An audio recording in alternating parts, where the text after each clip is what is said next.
Olá, senhoras e senhores, é um prazer estar participando aqui mais uma vez do programa Saber Direito. Eu sou o professor André Luiz Paz de Almeida, professor de Direito do Trabalho, professor de Processo do Trabalho, e hoje nós vamos tratar de um tema bem relevante, não só para você acadêmico que está aí me assistindo, como também para você advogado, você profissional do direito de um modo geral, que corresponde à estabilidade e acidente de trabalho. Estabilidade, acidente de trabalho, rescisão do contrato, dirigente sindical, membro da CIPA, gestante, e aí eu vou aproveitar também para falar um pouquinho sobre a licença maternidade, é o tema do nosso curso. Na verdade, doutores, é um grande prazer participar aqui também com os nossos queridos alunos, a Camila, o Júlio e a Maria Lina, que estão aqui. Obrigado pela presença, pela participação de vocês. E nós também vamos trabalhar nessa primeira aula com o tema sobre estabilidade. Vou contar para vocês um pouco sobre o histórico da estabilidade, falar também da estabilidade, não só do dirigente sindical, como também do membro da CIPA, dar uma lembrada de como nós podemos requerer isso para efeitos de justiça do trabalho na nossa petição de forma bastante efetiva. Quero lembrar você que envie os e-mails para a gente com dúvidas, mensagens de uma forma geral para o nosso saberdireito@stf.jus.br, saberdireito@stf.jus.br. Eu peço a você que você lembre sempre qual é o nome do professor e o nome do curso que está sendo dado. Repito, estabilidade e rescisão do contrato de trabalho. E como eu falei para vocês, a nossa primeira aula hoje será sobre estabilidade. Na verdade, doutores, é importante nós fixarmos alguns temas relevantes para efeitos de estabilidade. Quero lembrar vocês que a estabilidade no campo do direito do trabalho, ela não era só uma garantia de emprego, ela era um regime de trabalho. A estabilidade, gente, era um regime de trabalho porque a primeira estabilidade que o nosso país se deu conta e que ele efetivamente angariou foi uma estabilidade trazida pelo artigo 492 da CLT, artigo 492 da CLT, que tratava da estabilidade decenal. Tem muita gente que me pergunta isso, e muita gente fala assim para mim: "O André, o que era essa estabilidade decenal?" E vocês vão entender por que eu estou utilizando esse verbo no passado daqui a pouquinho. Estabilidade decenal a gente pode entender como uma recompensa. De fato, doutores, ela era uma recompensa mesmo. Era uma recompensa para o empregado que permanecia prestando serviços por longo período de tempo por mesmo empregador. Chamava estabilidade decenal, e aí lembro mais uma vez que daqui a pouco eu explico por que eu estou utilizando esse verbo no passado, mas chamava estabilidade decenal porque os empregados que trabalhavam 10 anos ou mais naquele mesmo empregador adquiriam aquela recompensa. Era mesmo uma recompensa por fidelidade. Aquele trabalhador que permanecia prestando serviços para o mesmo empregador por pelo menos 10 anos, dali para frente adquiria estabilidade. Muitos juslaboralistas, inclusive, falavam, e com razão, que era a chamada estabilidade definitiva. Aliás, doutores, a única estabilidade definitiva que o nosso país se deu conta que ele teve. Por que a única? O que aconteceu foi o seguinte: nós sabemos, sem demagogia, que empregador não gosta de empregado estável. Primeiro, a gente não pode esquecer o princípio da estabilidade. Por que existe? Qual é o espírito do legislador ao dar estabilidade para determinados empregados? Raciocine aqui comigo. Você acha que se eu tenho um empregado, que eu gosto desse empregado, esse empregado é um cara que não falta, é uma pessoa que não fica doente, não reivindica, não me perturba, é um cara que veste a camisa da minha empresa. Esse cara precisa ter medo de ser mandado embora? Ele precisa ter garantia de emprego? Ora, claro que não. Ele não vai ser mandado embora. Ou seja, estabilidade socorre quem? Socorre aquele que vai perturbar um pouquinho o empregador. Não há a menor dúvida disso. Aquele que o empregador vai querer mandá-lo embora.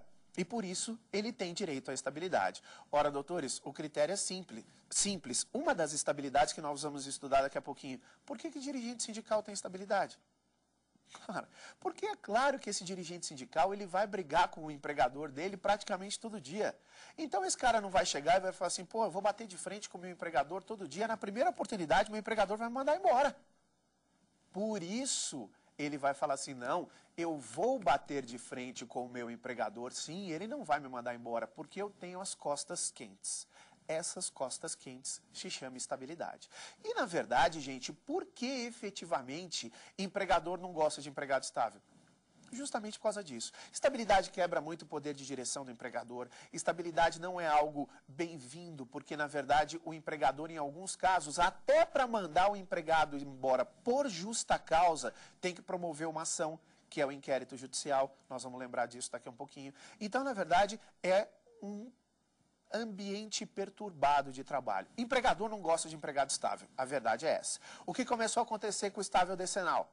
Os empregados começaram a adquirir 9 anos de emprego e começaram a ser demitidos, começaram a ser mandados embora. Na verdade, doutores, esses empregados entraram com ações na Justiça do Trabalho com uma tese muito interessante. A tese, doutores, ela era tão interessante que foi pela primeira vez que um poder judiciário no nosso país, quando eu falo Poder Judiciário, eu friso não só a Justiça do Trabalho, estou falando Poder Judiciário como um todo. Foi a primeira vez que um Poder Judiciário no nosso país se viu diante do inverso do direito adquirido. Como assim, André, o inverso do direito adquirido? Inverso do direito adquirido, que é a chamada perspectiva do direito. O direito adquirido, todos nós sabemos o que é. Quando nós adquirimos algo e, em razão de forma bastante específica de vir uma lei e mudar aquilo, nós, por termos efetivamente adquirido aquele critério, continuamos com ele. A perspectiva do direito é justamente o contrário. A perspectiva de direito ocorre quando o empregado ou quando qualquer pessoa não adquiriu aquele direito ainda, mas está prestes a conquistá-lo. Foi isso que aconteceu. Esses empregados, que com 9 anos de trabalho começaram a ingressar com ações na Justiça do Trabalho, eles falavam, olha, durante todo esse tempo eu prestei serviços para esse empregador, cumprindo com todas as minhas obrigações. Trabalhei correspondendo a todas as exigências que me foram feitas. E mais, algo que pegou muito os juízes do trabalho à época. Eles falavam e comprovavam, recebi até melhores propostas de trabalho. Mas, por faltar pouco tempo para eu alcançar a minha recompensa, que é a estabilidade decenal, eu não aceitei essa proposta. Portanto, não é possível o meu empregador, sem motivo aparente nenhum, aliás, com o único e claro intuito de obstar seguimento a essa minha recompensa, que é a estabilidade decenal, me mandar embora faltando poucos meses para a minha conquista. E, portanto, eu tenho uma perspectiva de em curto período de tempo, conquistá-la, eu devo ser reintegrado por ter a perspectiva de direito. Gente, a tese era tão boa que a Justiça do Trabalho admitiu essa perspectiva de direito. À época até baixou uma súmula, que era a súmula 26, hoje não existe mais, mas a súmula à época falava o seguinte, olha, os empregados que têm 9 anos de serviço, eles já não podem ser demitidos porque já têm estabilidade pela perspectiva de direito, eles já têm estabilidade decenal. Eu não duvido que a intenção do tribunal era muito boa, mas me desculpe, né? A consequência era óbvia. 8 anos, rua. E foi isso que começou a acontecer. Os empregados começaram a adquirir 8 anos de empresa e começaram a ser demitidos. Tanto é verdade que esses empregados começaram a entrar com ações na Justiça do Trabalho de novo. E aí o TST brecou isso. O TST falou à época, olha, nossa intenção, a intenção da Justiça Laboral como um todo é manter o vínculo de emprego. E se nós formos garantir essa perspectiva de direito, ao invés de manter, nós vamos estar diminuindo cada vez mais. Porque é claro, né, doutor, se garantisse com 8, com 7, mandava embora e assim por diante. Vendo que esse regime da estabilidade decenal estava efetivamente fragilizado, o que aconteceu? Em 1966, foi instituído um regime paralelo à estabilidade decenal, que consistia no regime do Fundo de Garantia por Tempo de Serviço. Uma das conquistas mais brilhantes que nós temos. Um instituto brilhante, doutores, porque ele é brilhante como um todo. Na verdade, o fundo de garantia, ele efetivamente é um fundo que garante o tempo de serviço do empregado, onde, como vocês sabem, o empregador deposita 8% no 7º dia do mês subsequente ao vencido, da remuneração que o empregado obteve no mês passado. E fica rendendo juros, correções, porque esse dinheiro é uma poupancinha, a gente pode dizer assim, porque o empregado só pode sacar em situações específicas. Mas, na verdade, o que aconteceu? De 1966 para frente, o Fundo de Garantia e Estabilidade Decenal tornaram-se regimes híbridos na contratação dos empregados. O empregado que ingressava na empresa, ele, empregado, optava pelo regime que queria. Não, quero ser regido pela estabilidade decenal. Ou, quero ser regido pelo fundo de garantia. O que acontece, doutores, e é importante a gente lembrar, é que 20 anos depois, 1986, foi feita uma pesquisa pelo Ministério do Trabalho e sequer 8% dos empregados estavam trabalhando sob o regime decenal. Todo mundo era fundo de garantia. Aí você vai me falar, por que, André? Os empregados preferiam optar pelo fundo de garantia? Eu respondo a vocês, não. Os empregadores preferiam o fundo de garantia. Aí você vai me falar, André, mas tem alguma coisa errada aí. Os empregadores preferiam o fundo de garantia, mas você não acabou de falar para a gente que a opção era do empregado? Pois é, doutores, só que essa opção é uma opção muito sui generis. Porque, na verdade, a opção de contratar é do empregador. A opção de contratar, efetivamente, é do empregador. Então, o que acontecia era um caso muito simples. Por exemplo, vamos imaginar que a Camila fosse fazer uma entrevista na minha empresa. E eu chegava para a Camila e falava, Camila, você vai optar pelo quê? Pelo fundo de garantia ou pela estabilidade decenal? Não, André, eu vou optar pela estabilidade decenal. Ótimo, Camila, você preenche aí a sua fichinha, se for necessário eu te contrato. Ela olhava para mim e falava assim, André, e se eu optar pelo fundo de garantia? Ah, Camila, você começa hoje. É claro que existia uma opção clara também do empregador. Verificando que esse regime da estabilidade decenal estava falido, a Constituição atual extinguiu o regime. A Constituição atual, doutores, ela não mais observou o regime da estabilidade decenal. Não existe mais estabilidade decenal. Aí você vai me falar, André, você está querendo dizer que a partir de 1988 não existe mais estabilidade decenal? O certo mesmo é falar que a partir de 1988 não existe mais a possibilidade de contratação pelo regime decenal. A partir de 88, o regime do fundo passou a ser obrigatório. Daí a justificativa que eu chamava a estabilidade decenal utilizando esse verbo no passado. A partir de 1988, o fundo passou a ser um regime único. E no ano de 90, a Lei 8.036 passou a reger o Fundo de Garantia, que é a lei que rege o Fundo de Garantia até hoje. Lei 8.036 de 90. Então, a partir de 1988, o empregado que é contratado, ele não precisa, como eu utilizei o exemplo da Camila aqui, ele não precisa chegar, eu, empregador, não preciso chegar para o empregado e perguntar qual regime você quer. Ele será pelo regime do Fundo de Garantia sempre. Obrigatoriamente será regido pelo regime do Fundo de Garantia. A estabilidade se extinguiu. A possibilidade de contratação dos empregados pelo regime estável decenal foi extinta. Claro, né, doutores? Aqueles que tinham direito adquirido, eles já, efetivamente, angariando esse direito, continuaram com esse direito dali para frente e puderam ter a continuidade do regime decenal, do regime estável dali para frente. O que é importante a gente frisar. Uma vez, caiu uma pergunta numa prova pública que era assim, empregado foi contratado em 1981. E para você que está aí prestando prova pública, OAB, concurso público, é sempre importante a gente lembrar isso. Empregado contratado em 1981, sob o regime do sob o regime da estabilidade decenal. Após 15 anos de serviço, esse empregado foi demitido sem justa causa. O que ele deve postular na Justiça do Trabalho? 90% dos alunos, dos examinandos, estavam lá e falavam o seguinte, bom, peraí, ele entrou em 1981 como optante da estabilidade decenal. Perfeito. Trabalhou 15 anos, foi demitido sem justa causa? Opa, ele tem direito adquirido. Então, ele deve entrar na Justiça do Trabalho e postular a sua reintegração, porque ele tem estabilidade decenal, porque ele tinha direito adquirido. Doutores, como que eu vou falar em direito adquirido sem a obtenção do direito? Para que esse empregado tivesse direito adquirido, ele deveria, em 1988, já ter 10 anos de serviço prestado, ou 9 pela perspectiva que já foi informada aqui. Se o cara foi contratado em 1981, meu amigo, até 88, ele não tem como ter direito adquirido, porque ele não tinha o direito, ele tinha 7 anos de serviço. Então, ele efetivamente não tinha esse direito. Agora, uma coisa interessante. Vocês perceberam que a Constituição Federal simplesmente esqueceu desse tipo de empregado? Você imagine aquele empregado que começou a trabalhar em 1981. Ele trabalhou 7 anos pelo regime da estabilidade decenal. Em 88, a Constituição tirou dele a estabilidade decenal, porque ele não tinha direito adquirido, já que ele não tinha o direito, ele não tinha 10 anos ainda. Mas ele também não tinha fundo de garantia. ele ficou completamente desamparado, absolutamente desamparado. O cara entrou em 81, de 81 a 88 não teve 10 anos, não adquiriu estabilidade decenal e nunca recebeu fundo, porque ele era optante da estabilidade decenal.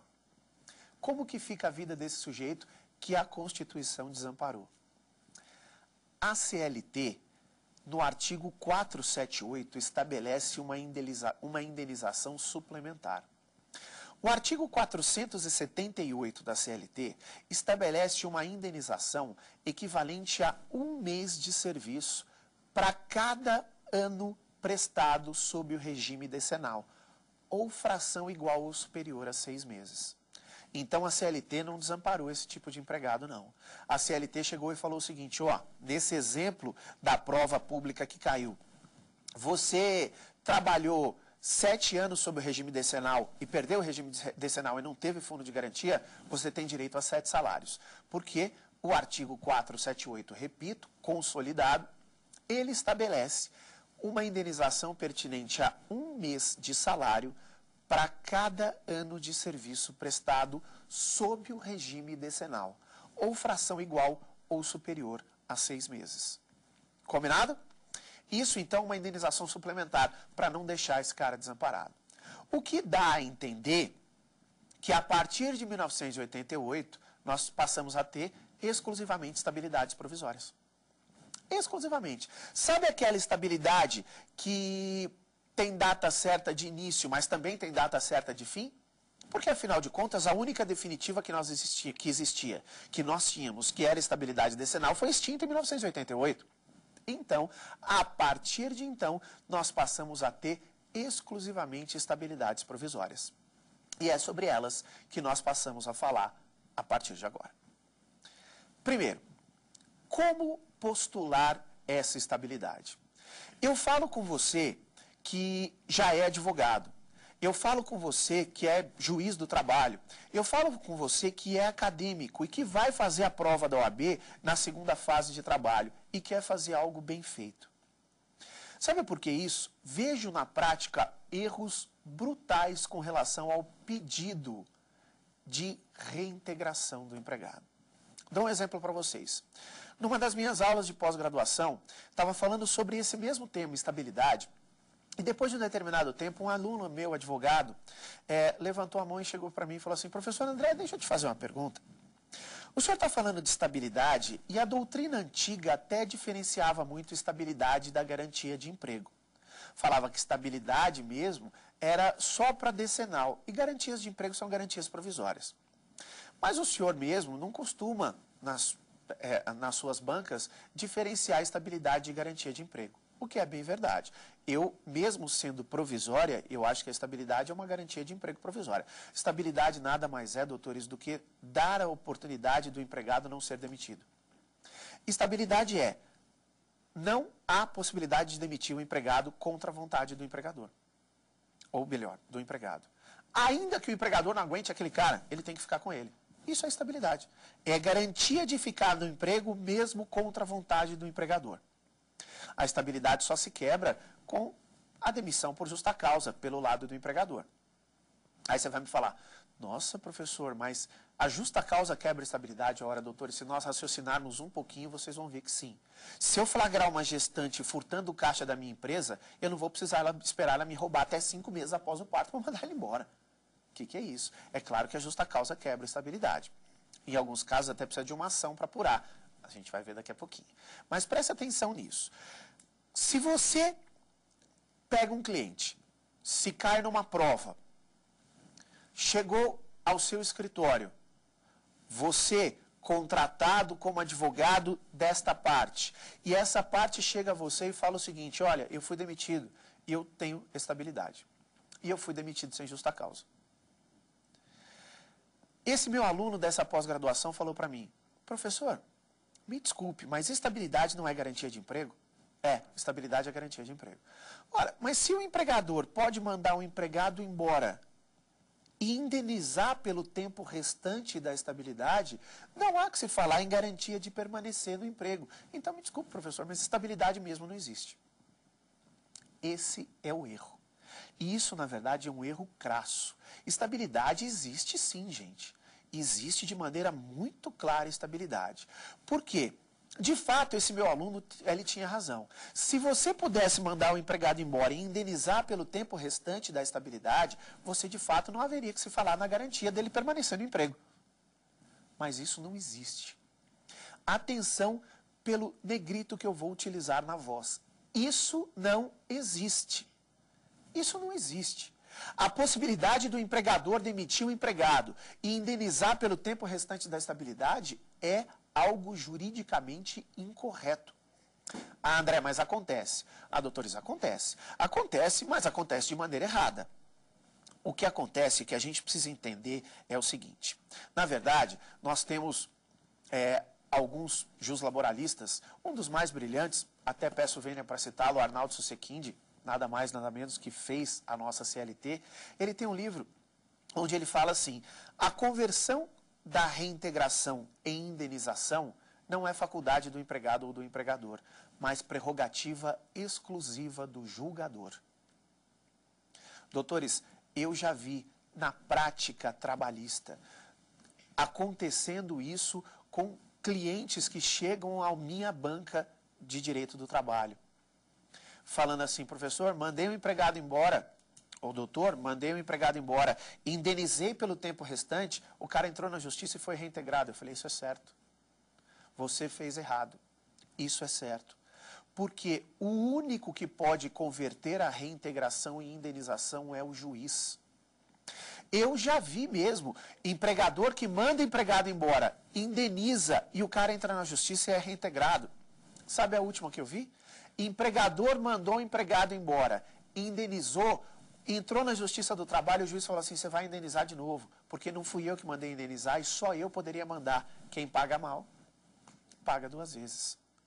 Especificamente, doutores, isso acontece muito na prática. Aí você vai me falar, ah, perfeito, isso então é doutrina, né? Isso é jurisprudência.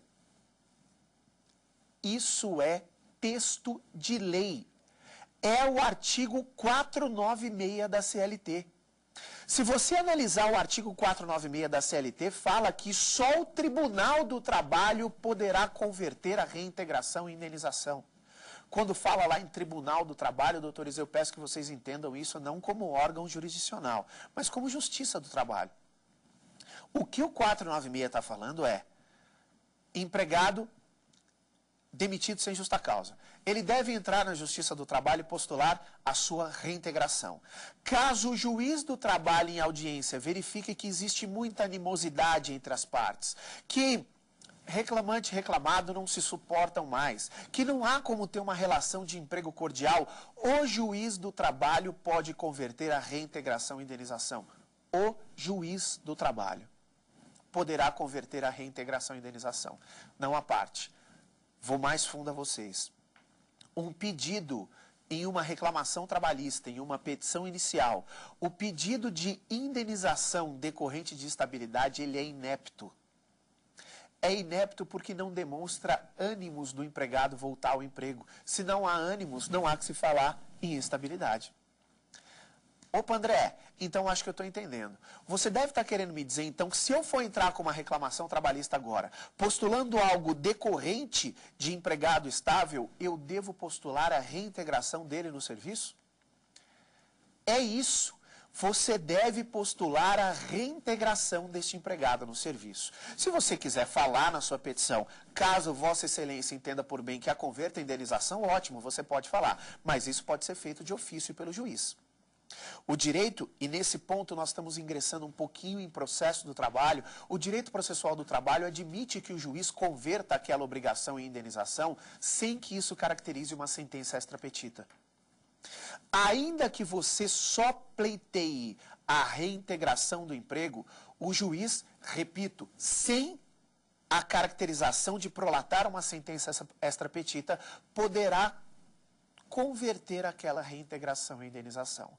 E aí fixo mais uma vez para você, advogado, você examinando, que vai prestar, por exemplo, a prova da OAB, que vai amanhã entrar com uma ação trabalhista.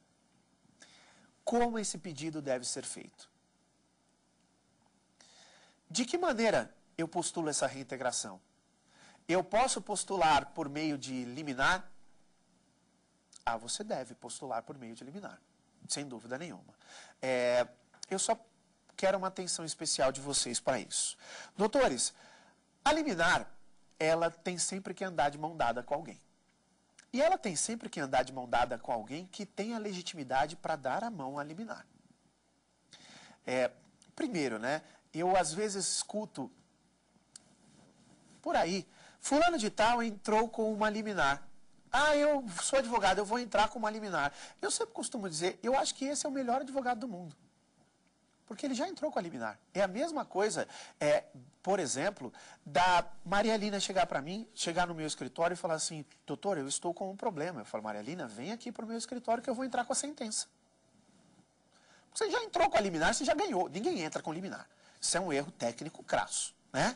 Você entra com um pedido de liminar, que seja no mandado de segurança, num habeas corpus, numa medida cautelar, você entra com um pedido de liminar.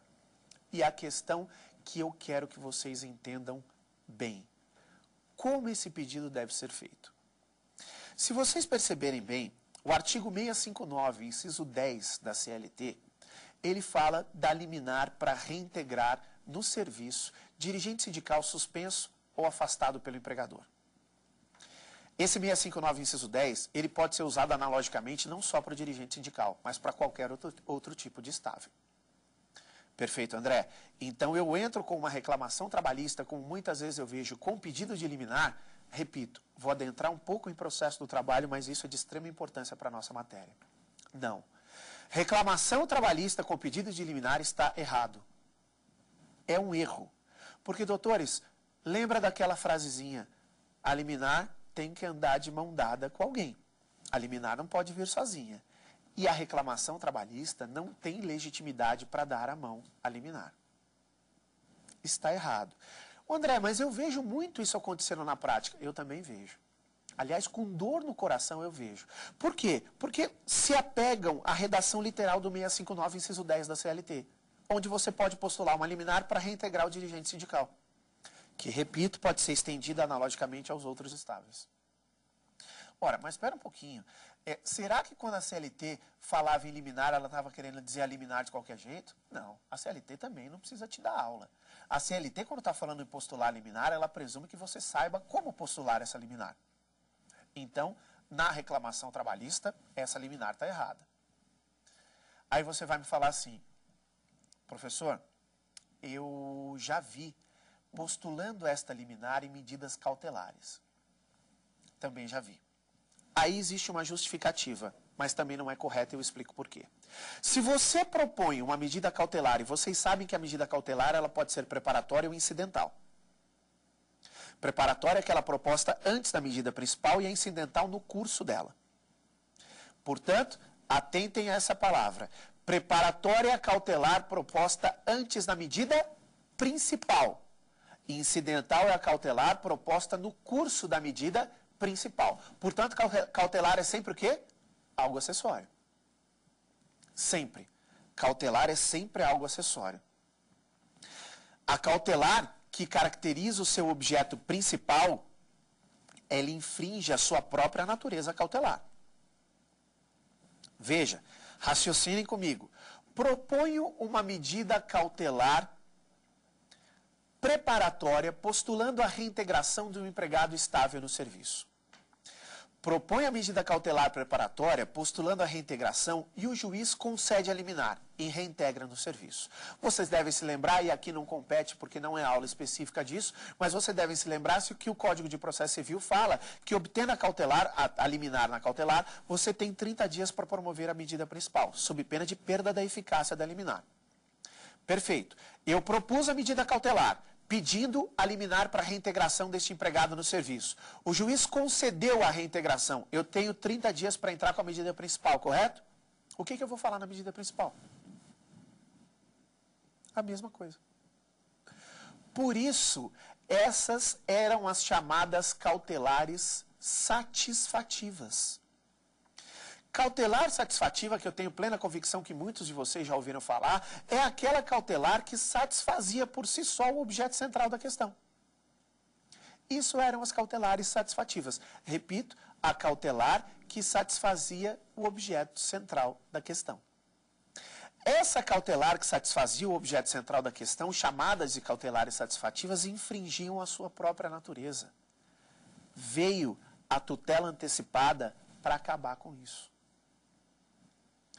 O que eu estou querendo dizer a vocês, doutores, que o objetivo principal da tutela antecipada era acabar com a cautelar satisfativa. Era postular algo de maneira antecipada, como o próprio nome destaca, de maneira antecipatória de tutela, postular algo que não que satisfazesse o objeto central sem a necessidade de cautelar.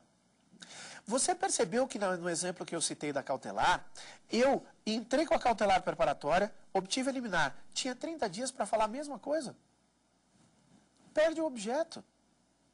Você percebeu? André, como que é um objeto correto de uma medida cautelar? Eu postulo hora extra e descubro que o meu empregador está vendendo todos os bens para se furtar de uma futura e possível execução.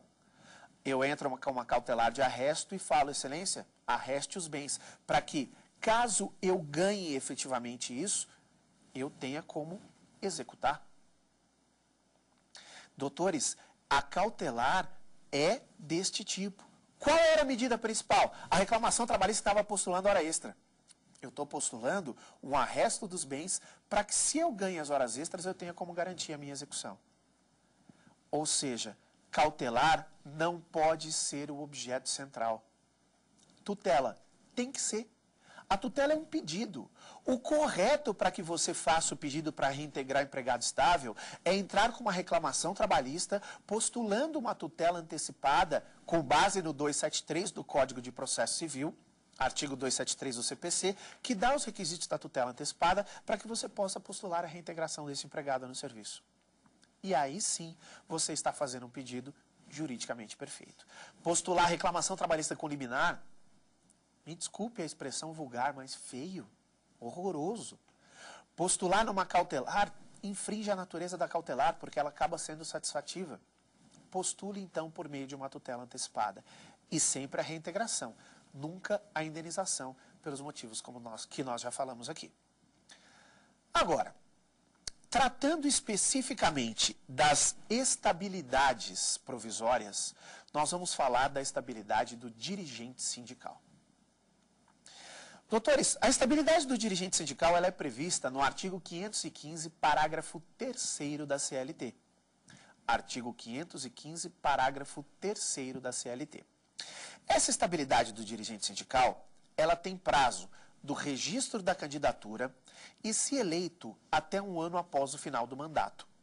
Do registro da candidatura e, se eleito, até um ano após o final do mandato. Titular e suplente, tá? O suplente também tem essa estabilidade do registro da candidatura e, se eleito, até um ano após o final do mandato. Quando eu falo titulares e suplentes, doutores, eu gostaria de lembrar que para cada titular tem que ter alguém no banco de reserva. Para uma eventual assembleia que tenha uma impossibilidade do titular comparecer, esse banco de reserva assuma. Esse banco de reserva é o suplente e ele também goza de estabilidade. Como eu já falei para vocês, dirigente sindical é aquele que vai pleitear, que vai brigar com o empregador. Então, ele precisa ter as costas quentes para efeitos de estabilidade. O que acontece é, nós temos uma súmula do TST, e esta súmula, ela destaca a necessidade de comunicar a eleição ao empregador. Se vocês perceberem bem, a súmula 369 do TST, essa súmula ela traz alguns itens. E nesses itens, que muitos chamam de inciso, mas tecnicamente súmula não tem inciso, né? Súmula tem item. Então a súmula 369, logo no item 1, ela já destaca. Olha, o empregado eleito dirigente sindical, ele deve comunicar ao empregador a sua eleição. Claro, né? Ele tem que comunicar. O empregador não é obrigado a adivinhar que o cara foi eleito. Então ele tem que comunicar a eleição. Só após a comunicação é que existe estabilidade. Eu quero deixar claro a vocês, então, uma coisa. Existem dois momentos dessa comunicação. Primeiro, o momento do registro da candidatura. Olha, eu registrei a minha candidatura. Estou aqui comunicando ao meu empregador que registrei a minha candidatura. Fui eleito. estou aqui comunicando, ou o sindicato comunicando ao empregador que eu fui eleito, para continuar com essa estabilidade. Portanto, tem dois momentos indispensáveis para que se comunique este fato exigido pela súmula 369 ao empregador. Mas a súmula não para por aí. Ela descreve também a respeito de categorias profissionais diferenciadas. Primeiro, doutores, a gente precisa lembrar um pouquinho o que é a categoria profissional.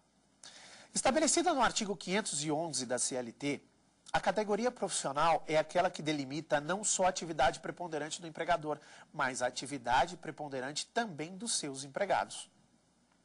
O que eu quero deixar claro a vocês é que a regra é que o empregado não se vincule pela atividade que ele desenvolve na empresa, mas sim pela atividade preponderante que o seu empregador desenvolve.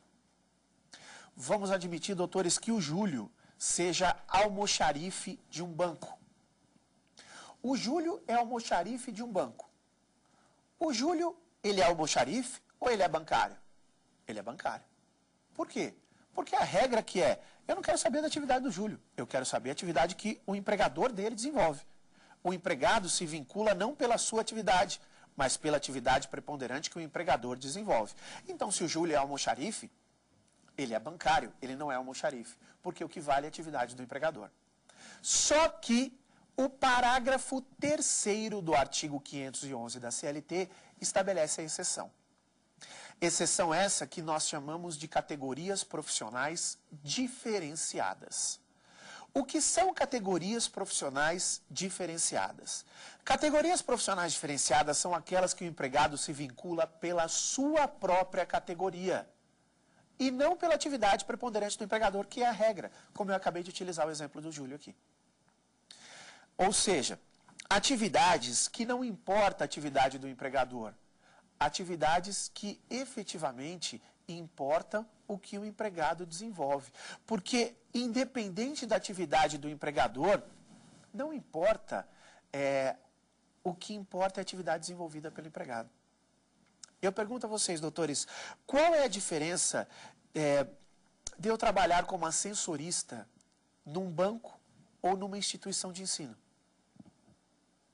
Nenhuma. Como eu costumo brincar, eu, ascensorista, não vou ouvir o final da conversa do passageiro de qualquer jeito. Né? Então, de qualquer forma, doutores, acaba tendo essa caracterização. O meu trabalho como ascensorista não muda, quer seja num banco, quer seja numa instituição de ensino, quer seja numa metalúrgica. Portanto, eu, ascensorista, sou detentor de categoria profissional diferenciada. Tem mais? Tem um monte. Advogados. Nós, advogados, temos categoria profissional diferenciada. Engenheiros, médicos, motoristas têm categoria profissional diferenciada. Cenotécnicos, todo esse pessoal que está trabalhando aqui nas câmeras, aqui da nossa TV Justiça, o pessoal que está ali na direção de imagens, todos eles têm categoria profissional diferenciada. Porque não importa se eles estão trabalhando numa instituição destinada ao destino ou uma instituição destinada ao entretenimento, a categoria deles é a mesma, o trabalho deles não vai mudar. O exemplo que eu dei do motorista, né? Qual é a diferença de eu ser motorista numa metalúrgica ou motorista num banco? Eu vou ser motorista, vou desenvolver minhas funções do mesmo jeito. Tudo isso é categoria profissional diferenciada. E por que eu cheguei nesse ponto? Porque a categoria profissional diferenciada, ela, obviamente, faz com que o empregado seja regido pela sua categoria e não pela atividade do empregador. Lembra o exemplo que eu utilizei do Júlio agora há pouco? O Júlio é um almoxarife do banco. Ele é regido por qual sindicato? Pelo sindicato dos bancários. Mas e se o Júlio fosse motorista de um banco? Ele seria regido pelo sindicato dos motoristas. Porque ele tem categoria profissional diferenciada. Opa, peraí então. Você quer dizer que se o sindicato dos motoristas tiver um piso salarial de R$800, o Júlio tem que ganhar no mínimo R$800? É isso mesmo.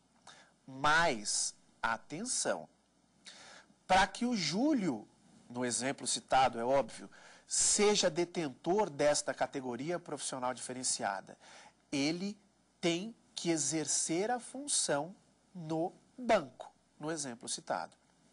Isso se estende à estabilidade. Gente, a súmula destaca que o empregado, súmula que eu acabei de falar, 369, ela destaca que o empregado, ele tem a caracterização de ser detentor de estabilidade como dirigente sindical, atenção, só se na empresa ele desenvolver a atividade diferenciada. Por favor, eu quero que vocês tomem cuidado com isso. Tá? Vamos citar o exemplo do Júlio. O Júlio é motorista de um banco. Ele é presidente do sindicato dos motoristas. Ele tem estabilidade no banco? Tem. Ele tem estabilidade no banco. Por quê? Porque ele exerce no banco a categoria diferenciada para a qual ele representa. Imagine outra hipótese. O Júlio é presidente do sindicato dos motoristas. Ele trabalha num banco, mas ele é caixa. Primeiro, ele sendo caixa de banco, alguma coisa impede ele ser presidente do sindicato dos motoristas? Claro que não. Nada impede. Mas ele não tem estabilidade. Porque ele não exerce no banco a atividade diferenciada para a qual ele representa. O que a súmula destaca é que ele só terá direito a essa estabilidade se ele exercer efetivamente o critério específico daquela função no empregador, na empresa para a qual ele trabalha. Combinado? Joia? Tranquilos? Mais alguns pontos importantes. Nós começamos a ter muita fraude no que diz respeito a sindicatos. Mas muita fraude mesmo. Doutores, nós chegamos a ter uma época sindicatos que tinham 600 empregados estáveis. Nós chegamos a ter sindicatos que tinham 150 dirigentes sindicais, presidentes, 150 vices e para cada um suplente. Nós chegamos a ter 600 estáveis. Chegou uma época na década de 80 no Brasil que uma determinada empresa quis demitir um grupo de empregados e 90% dos empregados dessa empresa eram estáveis. Todo mundo sindicalizado, todo mundo era presidente, vice-presidente ou suplente e ninguém podia ser mandado embora.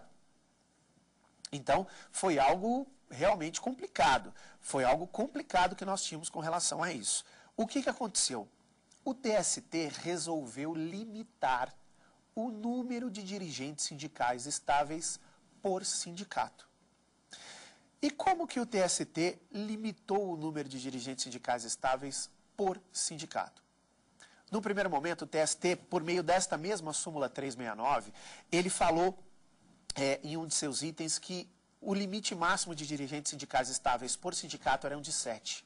Doutores, agora no último dia 31 de maio de 2011, ano passado, portanto, 31 de maio de 2011, ficou caracterizado a dobra deste número. Hoje, no máximo, são 14 dirigentes sindicais estáveis por sindicato. Agora, a própria súmula 369 já delimita 7 titulares mais 7 suplentes. 7 titulares, 7 suplentes. Então, cada sindicato eu posso ter 7 titulares e 7 suplentes estáveis. A ideia é, sindicato, se você quiser eleger 8.000 dirigentes sindicais, você pode. Você vai escolher 7 titulares e 7 suplentes para que tenha estabilidade. Para acabar com essa fraude, com essa picaretagem que estava acontecendo de todo mundo eleger dirigente sindical à torta e à direita só para dar estabilidade para esse povo. Joia? Importante lembrar. Para demissão por justa causa deste tipo de estável, é indispensável uma ação prevista no artigo 853 da CLT que chama inquérito judicial. O inquérito judicial para apuração de falta grave, jurisprudencialmente, é basicamente pacífico, doutores, doutrinariamente também, que hoje ele só caiba para o dirigente sindical. Então, ainda que você flagre o dirigente sindical cometendo alguma falta grave e seja dora da ruptura contratual por justa causa, você não pode demitir esse empregado de maneira administrativa. Como pode fazer com qualquer outro tipo de empregado, inclusive os outros estáveis. O dirigente sindical, não. Você deve suspendê-lo do serviço e tem um prazo de 30 dias para promover o inquérito, para que a Justiça do Trabalho apure a conduta desse empregado.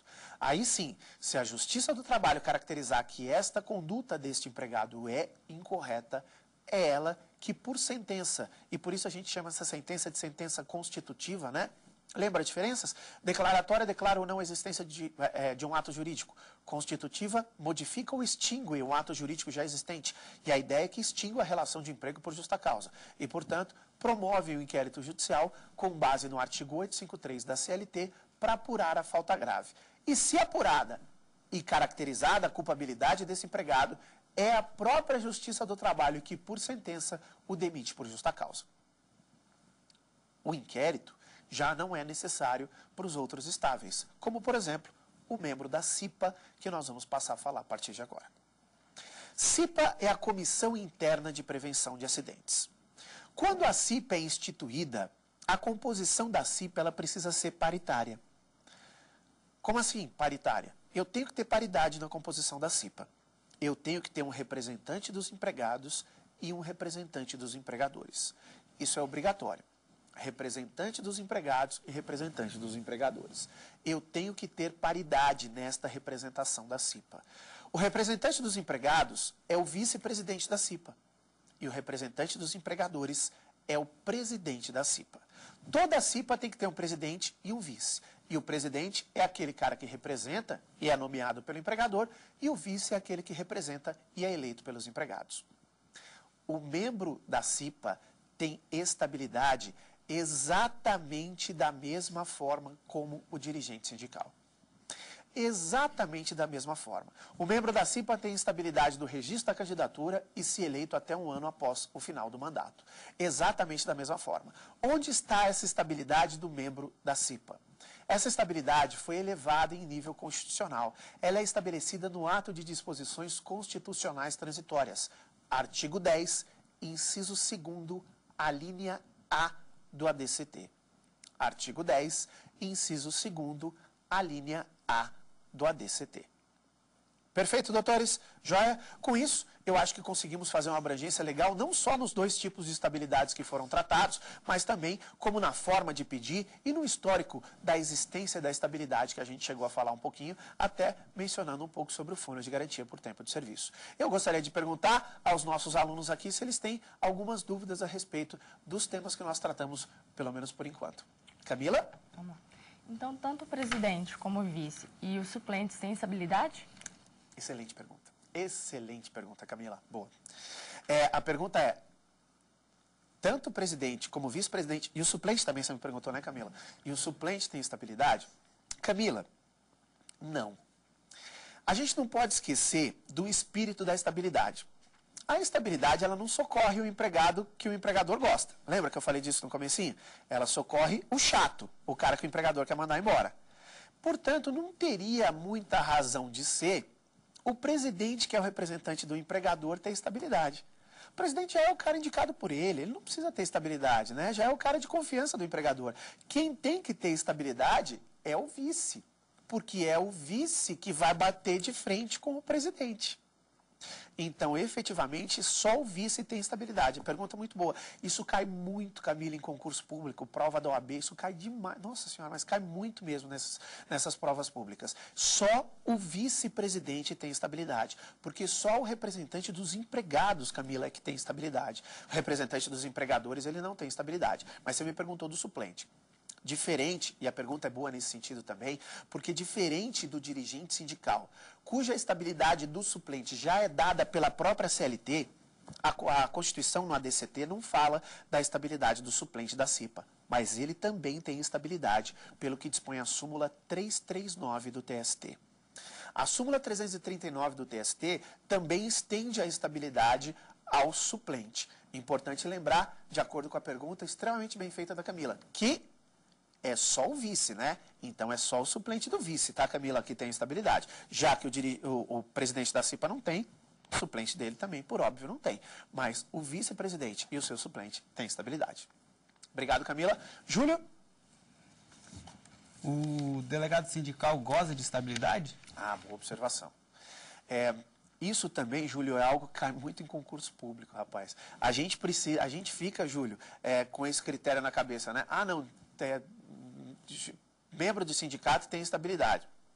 E cai direto pegadinha assim em prova. Nossa, cai muito mesmo. Vocês que são acadêmicos, certamente daqui a pouco estão prestando a prova do OAB, o concurso público, ambos. Vocês certamente podem se deparar com essa pergunta. O delegado sindical tem estabilidade? O membro do Conselho Fiscal, vou me estender um pouquinho, tem estabilidade? Não. A estabilidade do dirigente sindical, ela só é do presidente e do vice. Presidente do sindicato e vice-presidente do sindicato Júlio, você daqui a pouco vai prestar a prova da OAB. Você daqui a pouquinho que vai prestar a prova da OAB, vai prestar um concurso público, Toma cuidado com isso. Você, Camila, você, Marialina, todo o pessoal que está me assistindo aí, o concursando, toma cuidado com essa pegadinha. Porque vocês perceberam uma junção da pergunta da Camila com a do Júlio? Na Camila, que foi da CIPA, só o vice tem. O dirigente sindical, o presidente e o vice tem. Mas delegado e membro do Conselho Fiscal do sindicato, não tem não. Só toma cuidado com isso. Perfeito? Marialina? Caso o empregado não seja eleito, quando termina a sua estabilidade? Boa pergunta, Marialina. Gozado que a gente sempre fala, né, do registro da candidatura e ser eleito até um ano após o final do mandato, mas e aí, né? Você comunicou, como você deve ter lembrado, aquilo que eu falei, mas, pelo amor de Deus, gente, e aí? Comunicou e o cara não foi eleito? A pergunta dela é justamente nesse sentido. Boa pergunta mesmo. Marialina, quando o empregado ele não é eleito, a estabilidade acaba no ato da apuração. Então vamos imaginar que nós 4 aqui sejamos candidatos a presidente do sindicato de qualquer coisa. Você foi eleita. Eu, você, o Júlio e a Camila estávamos nessa eleição. Você foi eleita. Você continua com essa estabilidade. Eu, o Júlio e a Camila, a estabilidade acabou. Na hora da apuração, só persiste para aquele que foi eleito. Para aqueles que não ganharam a eleição, a estabilidade acaba. Então, aquele critério da confirmação, do registro da candidatura e, se eleito, até um ano após o final do mandato, é um critério efetivamente correto. Porque, se eleito, até um ano após o final do mandato. Se não tiver mandato, acaba por ali. Joia? Muito obrigado a todos vocês pela participação. Eu repito, acho que com isso a gente conseguiu aqui, e com essas perguntas extremamente bem colocadas, da Camila, do Júlio, da Marialina, obrigado mais uma vez pela participação, a gente conseguiu colocar muitas coisas claras e trazer, de fato, algo relevante para efeitos de estabilidade. Não só como a estabilidade decorre, mas também como ela pode efetivamente ser postulada. Você que não teve a oportunidade de mandar a sua pergunta para cá, que não teve a oportunidade de estar aqui como a Camila, o Júlio e a Marialina, eu quero que você envie sua pergunta para cá. Lembrem sempre, saberdireito@stf.jus.br. saberdireito@stf.jus.br. Lembra você, mais uma vez, doutores, que, por favor, ao enviar a pergunta, mencionem a aula. Estabilidade, mencione o professor André Luiz Paz de Almeida, para que a gente possa responder essa pergunta de maneira bem satisfatória para vocês.